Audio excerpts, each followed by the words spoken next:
First, we will address accessibility settings that might be interfering with your keyboard functionality. Right-click on the Start button and choose Settings from the menu. On the left-hand side, navigate to the Accessibility tab and then select Keyboard in the right pane.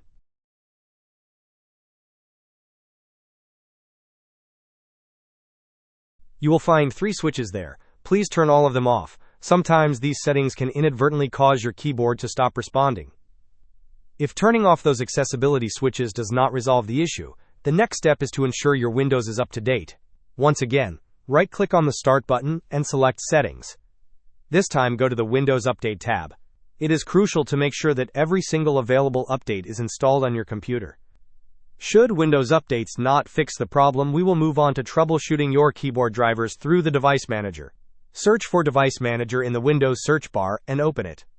Once Device Manager is open, expand the list for keyboard drivers. You will likely see at least 2 entries.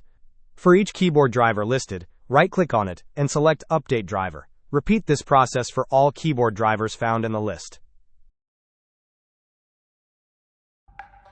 Hope this was helpful.